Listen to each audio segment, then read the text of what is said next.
January 6, 2021, a date etched in the memories of Americans and people around the world. The images were stark, disturbing. A mob storming the US Capitol, fueled by misinformation and anger, attempting to overturn a democratic election. This wasn't just an attack on a building, it was an assault on democracy itself. The very foundation of American democracy, the peaceful transfer of power, was shaken to its core. And the world watched, stunned, as the beacon of democracy seemed to flicker and dim. The ramifications of this event went far beyond American borders. It raised uncomfortable questions about the fragility of democratic institutions, not just in the US, but globally. If it could happen in America, the supposed bastion of freedom, could it happen anywhere? The January 6th insurrection was a wake-up call, a stark reminder that democracy is not a spectator sport. It requires constant vigilance, a commitment to truth, and an unwavering defense against those who seek to undermine it, no matter their motivations. The shockwaves from the January 6th insurrection reverberated far beyond the halls of the US Capitol. In South America, a region with its own complicated history with democracy, the event was watched with a mixture of disbelief and, in some quarters, a chilling sense of recognition. Countries like Argentina, Brazil, and Chile have all experienced periods of political turmoil and authoritarian rule. The images from Washington, D.C. struck a nerve, raising concerns about the future of democracy in their own backyards. Chile, in particular, found itself grappling with the unsettling parallels. The country, once a symbol of democratic transition after years of dictatorship under Augusto Pinochet, was in the midst of drafting a new constitution. The January 6th attack fueled anxiety, highlighting the fragility of democratic norms and the constant threat posed by those who prioritize power over the will of the people. The insurrection served as a cautionary tale, a reminder that democracy is not a guarantee, but an ongoing process that demands constant nurturing and protection. The events in Washington served as a catalyst for reflection and debate, prompting many to ask, could what happened in the US happen here? While the January 6th insurrection sent shockwaves through the political landscape, another global event has been quietly reshaping the world for decades: the economic rise of China. China's transformation from a largely agrarian society to a global economic powerhouse has been nothing short of remarkable. But this growth has come at a cost, particularly for certain sectors of the US economy. Between 2000 and 2012, as China's manufacturing sector boomed, the US experienced a significant loss of manufacturing jobs. Factories closed, workers were laid off, and entire communities felt the sting of economic hardship. This wasn't just about cheaper labor costs in China. It was about globalization, technological advancements, and a complex web of factors that shifted the balance of economic power. The impact of China's rise on the US job market illustrates the interconnectedness of the global economy. Decisions made in Beijing have real-world consequences for workers in Ohio, Michigan, and Pennsylvania. Understanding this interconnectedness is crucial, not to demonize China, but to craft effective economic policies that benefit American workers and ensure competitiveness in the global marketplace. We like to think of economics as a rational field, driven by data, logic, and cold, hard facts. But the reality is far more nuanced. Human beings are emotional creatures, and our decisions, even economic ones, are often influenced by narratives, stories we tell ourselves about the world. These narratives can be incredibly powerful, shaping not just individual choices, but entire economic systems. They can lead to booms and busts, irrational exuberance, and self-fulfilling prophecies. Think about the dot-com bubble of the late 1990s. It was fueled by a compelling narrative. The internet would change everything, and any company with a .com at the end of its name was destined for greatness.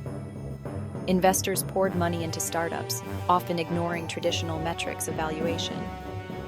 The narrative was so strong, so pervasive, that it created its own reality, at least for a while.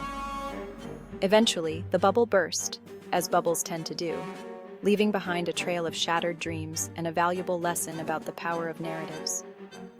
Understanding how narratives shape economic outcomes is crucial for investors, policymakers, and anyone trying to make sense of the often irrational world of finance. Resource allocation. It sounds boring, the kind of thing economists argue about in stuffy academic journals. But at its core, resource allocation is about something fundamental: fairness. It's about how we distribute limited resources, money, time, opportunities, in a way that benefits everyone, not just a select few. This is particularly important when it comes to diversity. For too long, resource allocation has been skewed by systemic biases, perpetuating inequalities based on race, gender, socioeconomic status, and other factors. Whether we're talking about access to quality education, healthcare, or even something as simple as green spaces in urban areas, the legacy of discrimination continues to cast a long shadow.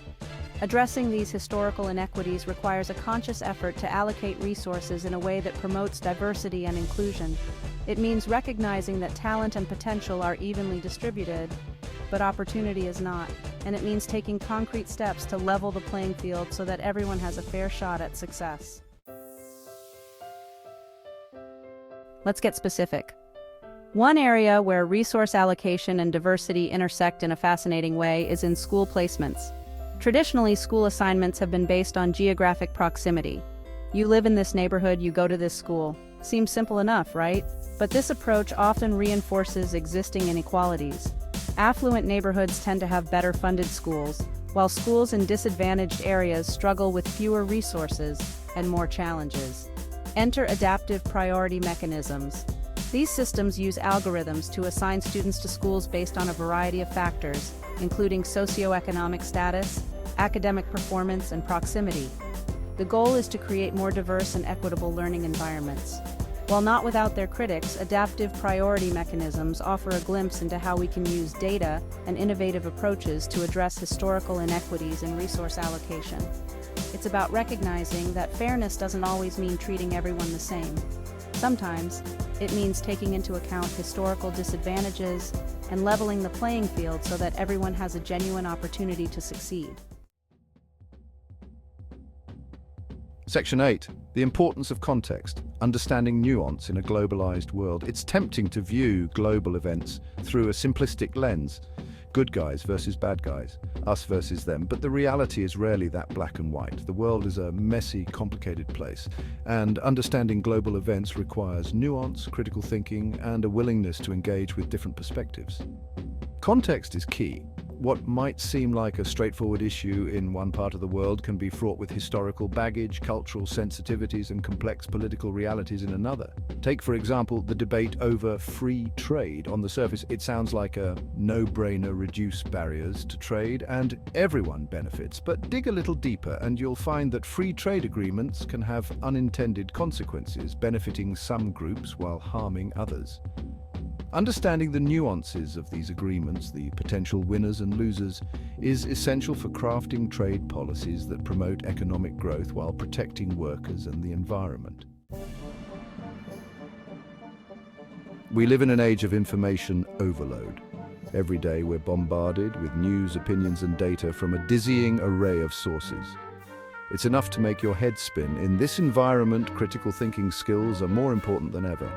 It's not enough to simply absorb information. We need to be able to evaluate it, to separate fact from fiction, to identify bias and misinformation.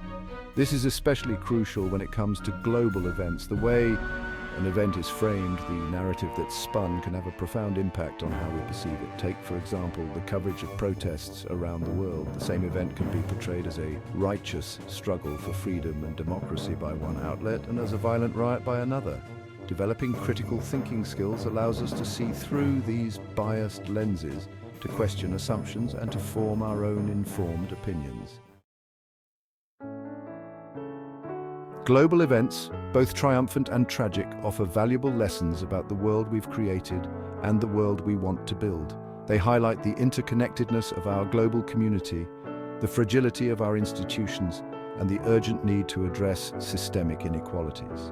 The January 6th insurrection reminds us that democracy is a precious and fragile thing, requiring constant vigilance and a commitment to truth. China's economic rise underscores the complexities of globalization and the need for policies that benefit all members of society.